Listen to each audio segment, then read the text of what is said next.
इस ब्रीफिंग में शामिल होने के लिए आप सभी का धन्यवाद। जैसा कि आप सभी जानते हैं, 22 अप्रैल 2025 को लश्कर ए तैयबा से संबंधित पाकिस्तानी और पाकिस्तान प्रशिक्षित आतंकवादियों ने भारत में जम्मू और कश्मीर के पहलगाम में भारतीय पर्यटकों पर बर्बरतापूर्ण हमला किया। 25 भारतीयों और एक नेपाली नागरिक को कायरतापूर्ण मौत के घाट उतार दिया गया। मुंबई के 26 नवंबर 2008 के हमलों के बाद यह भारत में हुई किसी आतंकवादी हमले में मारे गए आम नागरिकों की संख्या की दृष्टि से सबसे गंभीर घटना है।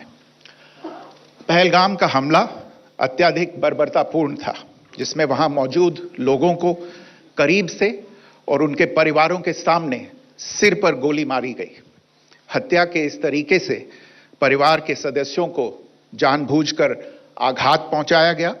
साथ ही उन्हें यह नसीहत भी दी गई कि वे वापस जाकर इस संदेश को पहुंचा दें।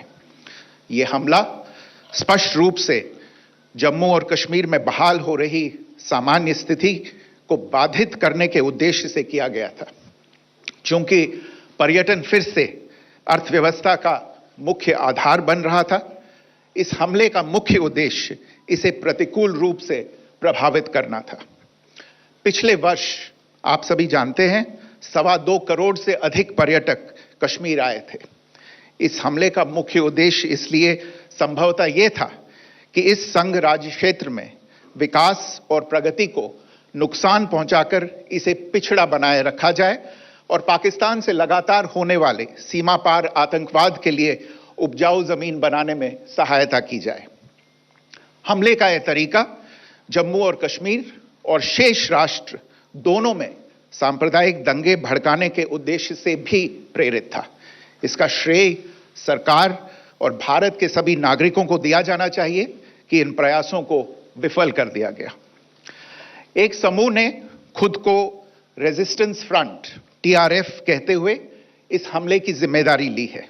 यह समूह संयुक्त राष्ट्र द्वारा प्रतिबंधित पाकिस्तानी आतंकवादी समूह लश्कर ए तैयबा से जुड़ा हुआ है। यह उल्लेखनीय है कि भारत ने मई और नवंबर 2024 में संयुक्त राष्ट्र की 1267 कमेटी की सैंक्शंस मॉनिटरिंग टीम को अर्धवार्षिक रिपोर्ट प्रस्तुत की थी, जिसमें TRF के बारे में साफ इनपुट दिए गए थे। इससे पाकिस्तान स्थित आतंकवादी समूहों के लिए कवर के रूप में TRF की भूमिका सामने आई थी। इससे पहले भी दिसंबर 2023 में भारत ने इस टीम को लश्कर ए तैयबा और जैश ए मोहम्मद के बारे में सूचित किया था, जो TRF जैसे छोटे आतंकवादी समूहों के माध्यम से अपनी गतिविधियों को संचालित कर रहे हैं। इस संबंध में 25 अप्रैल को UN सिक्योरिटी काउंसिल प्रेस वक्तव्य में TRF के संदर्भ को हटाने के लिए पाकिस्तान के दबाव पर भी ध्यान दिया जाना चाहिए। पहलगाम आतंकवादी हमले की जांच से पाकिस्तान के साथ आतंकवादियों के संपर्क उजागर हुए हैं। रेजिस्टेंस फ्रंट द्वारा किए गए दावे और लश्कर ए तैयबा से ज्ञात सोशल मीडिया हैंडल द्वारा इसको रीपोस्ट किया जाना इसकी पुष्टि करता है। चश्मदीद गवाहों और विभिन्न जांच एजेंसियों को उपलब्ध अन्य सूचनाओं के आधार पर हमलावरों की पहचान भी हुई है। हमारी इंटेलिजेंस ने इस टीम के योजनाकारों और उनके समर्थकों की जानकारी जुटाई है। इस हमले की रूपरेखा भारत में सीमा पार आतंकवाद को अंजाम देने के पाकिस्तान के लंबे ट्रैक रिकॉर्ड से भी जुड़ी हुई है, जिसके लिखित और स्पष्ट दस्तावेज उपलब्ध हैं। पाकिस्तान दुनिया भर में आतंकवादियों के लिए एक शरण स्थल के रूप में पहचान बना चुका है। यहां अंतर्राष्ट्रीय स्तर पर प्रतिबंधित आतंकवादी सजा पाने से बचे रहते हैं। इसके अलावा पाकिस्तान ने इस मुद्दे पर विश्व और फाइनेंशियल एक्शन टास्क फोर्स जैसे अंतर्राष्ट्रीय मंचों को जानबूझकर गुमराह करने के लिए भी जाना जाता है। साजिद मीर का मामला, जिसमें इस आतंकवादी को पाकिस्तान ने मृत घोषित कर दिया था और फिर अंतर्राष्ट्रीय दबाव के परिणाम स्वरूप वो जीवित पाया गया, इसका सबसे स्पष्ट उदाहरण है। यह स्वाभाविक है कि पहलगाम में हुए इस हमले से जम्मू और कश्मीर के साथ साथ भारत के अन्य भागों में भी आक्रोश देखा गया। हमलों के बाद भारत सरकार ने स्वाभाविक रूप से पाकिस्तान के साथ संबंधों को लेकर कुछ कदम उठाए। आप सभी उन निर्णयों से अवगत हैं जिसकी घोषणा 23 अप्रैल को की गई थी। तथापि यह आवश्यक समझा गया कि 22 अप्रैल के हमले के अपराधियों और उनके योजनाकारों को न्याय के कटघरे में लाया जाए। हमलों के एक पखवाड़े के बाद भी पाकिस्तान द्वारा अपने क्षेत्र या अपने नियंत्रण वाले क्षेत्रों में आतंकवादियों की इंफ्रास्ट्रक्चर के विरुद्ध कार्यवाही करने के लिए कोई स्पष्ट कदम नहीं उठाया गया है। उल्टे वो इनकार करने और आरोप लगाने में ही लिप्त रहा है। पाकिस्तान आधारित आतंकवादी मॉड्यूल्स पर हमारी खुफिया निगरानी ने संकेत दिया है कि भारत के विरुद्ध आगे भी हमले हो सकते हैं। अतः इनको रोकना और इनसे निपटना दोनों को बेहद आवश्यक समझा गया। आज सुबह, जैसा कि आपको ज्ञात होगा, भारत ने इस तरह के सीमा पार हमलों का जवाब देने और उन्हें रोकने तथा उनका प्रतिरोध करने के अपने अधिकार का प्रयोग किया है। यह कार्यवाही नपीतुली, नॉन एस्केलेटरी, आनुपातिक और जिम्मेदारीपूर्ण है। यह आतंकवाद की इंफ्रास्ट्रक्चर को समाप्त करने और भारत में भेजे जाने वाले संभावित आतंकवादियों को अक्षम बनाने पर केंद्रित है। आपको यह भी स्मरण होगा कि 25 अप्रैल 2025 को संयुक्त राष्ट्र सुरक्षा परिषद ने पहलगाम आतंकवादी हमले पर एक प्रेस वक्तव्य जारी किया था, जिसमें आतंकवाद के इस निंदनीय कार्य के अपराधियों, आयोजकों, फाइनेंसरों और प्रायोजकों को जवाबदेह ठहराने और उन्हें न्याय के दायरे में लाने की आवश्यकता पर जोर दिया गया था। भारत की आज की इस कार्रवाई को इसी संदर्भ में देखा जाना चाहिए। Good morning. Thank you all for joining this briefing. As you are all aware, on April 22, 2025, Pakistani and Pakistan-trained terrorists belonging to the Lashkar-e-Taiba carried out a savage attack on Indian tourists at Pahalgam in Jammu and Kashmir in India. They murdered 26 people, including one national of Nepal, causing the largest number of civilian casualties in a terrorist attack in India since the 26 November 2008 attacks in Mumbai.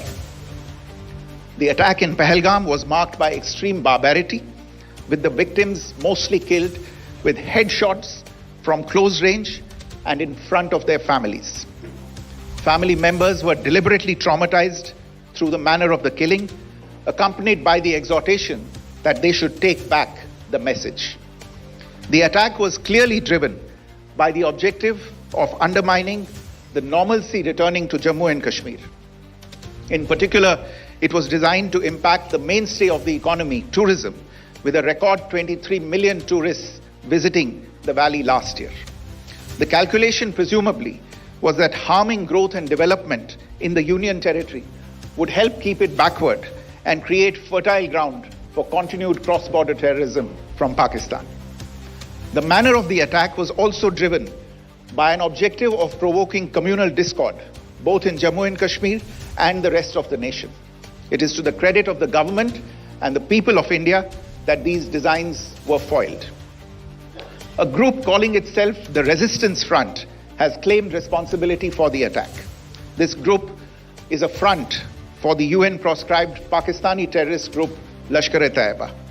It is notable that India had given inputs about the TRF in the half-yearly report to the monitoring team of the UN's 1267 Sanctions Committee in May and November 2024, bringing out its role as a cover for Pakistan-based terrorist groups. Earlier too, in December 2023, India had informed the monitoring team about Lashkar and Jaish-e-Mohammed operating through small terror groups such as the TRF. Pakistan's pressure to remove references to TRF in the April 25 UN Security Council press statement is notable in this regard. Investigations into the Pahalgam terror attack have brought out the communication notes of terrorists in and to Pakistan. The claims made by the Resistance Front and their reposting by known social media handles of the Lashkar-e-Taiba speak for themselves. Identification of the attackers based on eyewitness accounts as well as other information available to law enforcement agencies has also progressed. Our intelligence has developed an accurate picture of the planners and backers of this team.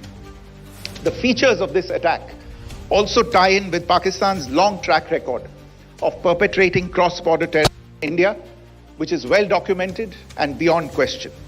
Pakistan also has a well-deserved reputation as a haven for terrorists from around the world, with internationally proscribed terrorists enjoying impunity there. In addition, Pakistan has been known to willfully mislead the world and international forums, such as the Financial Action Task Force, on this issue. The Sajid Mir case, in which this terrorist was declared dead and then, in response to international pressure, brought back to life, found alive and arrested, is the most glaring example. The latest attack in Pahalgam has understandably generated deep anger in Jammu and Kashmir and in other parts of India. Following the attacks, the Government of India naturally responded with a set of initial measures relating to our engagement with Pakistan. You're all aware of the decisions that were announced on the 23rd of April. However, it was deemed essential that the perpetrators and planners of the 22nd April attack be brought to justice. Despite a fortnight having passed since the attacks, there has been no demonstrable step from Pakistan to take action against the terrorist infrastructure on its territory or on territory under its control. Instead, all it has indulged in are denials and allegations. Our intelligence monitoring of Pakistan-based terrorist modules indicated that further attacks against India were impending. There was thus a compulsion both to deter and to preempt. Earlier this morning, as you would be aware, India exercised its right to respond and preempt as well as deter more such cross-border attacks. These actions were measured, non-escalatory, proportionate, and responsible. They focused on dismantling the terrorist infrastructure and disabling terrorists likely to be sent across to India. You would also recall that the Security Council on 25th April 2025 had issued a press statement on the Pahalgam terror attack, underlining, and I quote, the need to hold perpetrators, organizers, financiers, and sponsors of this reprehensible act of terrorism accountable and bring them to justice, unquote. India's latest actions should be seen in this context.